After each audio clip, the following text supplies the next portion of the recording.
He's been doing stand-up comedy for over 20 years, but he may be best known as one of the co-hosts of American Idol's first season over a decade ago. We want to welcome funny man Brian Dunkelman to the show. So what I want to know is, first of all, welcome. Thank you, Michael. So you're a reality TV show veteran. You've done Celebrity Fit Club, you've done American Idol. So what I want to know is, do you watch reality TV? And if so, do you have any favorites? I like the Bad Girls Club, I have to admit it. I like the hair pulling and the screaming and the it's just awful. Why does that not surprise me, the Bad Girls Club? Listen, I watch the Bad Girls Club and The View. I'm very secure in my masculinity. Duly noted. Love All right. The View. Who doesn't love You The View? mentioned Celebrity Fit Club because obviously I'm clearly obese. No. I got the call for that. I weighed 161 pounds. When I finished the show, I weighed 146. Currently, I weigh 175. Okay. It did not stick. No, but it was good while it lasted. Yes, it was a fun experience. I looked good for a month. For a month. Okay, so a lot of people think that American Idol was your big break, but actually you were on an episode of Friends. Yes, I was. Yes, you were. I actually still think of myself as the seventh friend. I do too. That's exactly what I do. Most of America does. You know, there was a big scandal last week about they thought that the Friends characters were all coming back together for a reunion show. What are your thoughts on that? I didn't get a call about this. As the seventh friend, you should have. The seventh friend? You were robbed. That's ridiculous. My episode aired 2 weeks ago. I was in Atlanta in my hotel room, and I'm like, I think this is my episode. Is this weird if I watch the whole thing? And I did. And you did. Because I enjoy watching myself on television. Do you think they'll ever get back together, a group of friends? I don't. That's going to be a lot of dough. That is a lot of dough. I would do it. Schwimmer's in. Oh, for sure. What has he been doing? Nothing.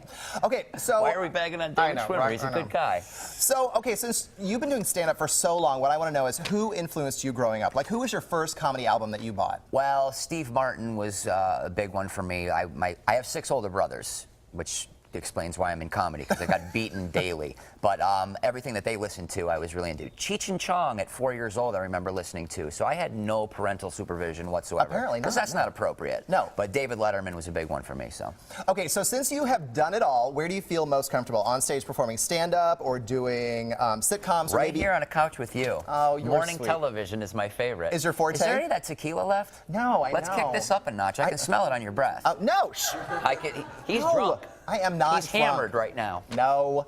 Okay, so you and I just became Facebook friends, but you were telling me the only reason you went, this is an interesting story, the only reason why you went on Facebook was why? A couple years ago, I found out that there was a kid from Kansas City who was pretending to be me on Facebook. I swear he had like 500 friends. He was blogging every day, communicating with people in my hometown, a Brian Dunkelman imposter, which begs the question, how big a loser do you have to be to pretend to be me? Way to shoot for the stars, you little puke. Ian from Shawnee Mission East. If anybody knows an Ian who graduated from Shawnee Mission East, kick him right in the gut. Tell him Dunkelman said hello. We're watching you, Ian. All right. So guess what? You just became a new dad. Congratulations. Did I hear 16 weeks? What's it like being a dad? It's amazing. He was 5 weeks early. So he was a tiny little guy. Now, I'm not exactly a linebacker, right? I'm like 5'8½". My wife is 5'1 3/4". Our son, we brought him home 4 pounds 7 ounces. We gave birth to a hobbit. He's back at the Shire. I'd always dreamed of having a kid play in the NFL. He's going to be a jockey at best. At best, yeah. Yes. So any big plans for 2013? What's coming up? What's on tap for you? Well, I'm the stay-at-home dad when I'm not on the road. So that's kind of my priority. And it's not easy. I don't know if you've ever tried to play Xbox while bottle feeding an infant. But it is really hard. It requires a great deal of manual dexterity. Yes. I have a podcast. It's called The Dunk Tank. Okay. Everybody needs to go to iTunes and download that. The Dunk Tank. Yes, because I'm a trailblazer. You are. Okay, so if you want to catch Brian tonight, Friday or Saturday at Stanford's Comedy Club, you need to call right now for some free, yes, I said free tickets. The first 10 callers are going to win. So call, help me out here, 913-400-7500. What's that number, Brian? That's 913-400-7500. There you go. Thanks for coming on, my friend. Have a good show this weekend. Brought back good memories. Oh, bless your Dial heart. 1-800 if you want to vote for Ryan Starr. Oh, investigators... Say something, Seacrest. I know, right? Investigators want to know what killed a young music star. Starstruck is next.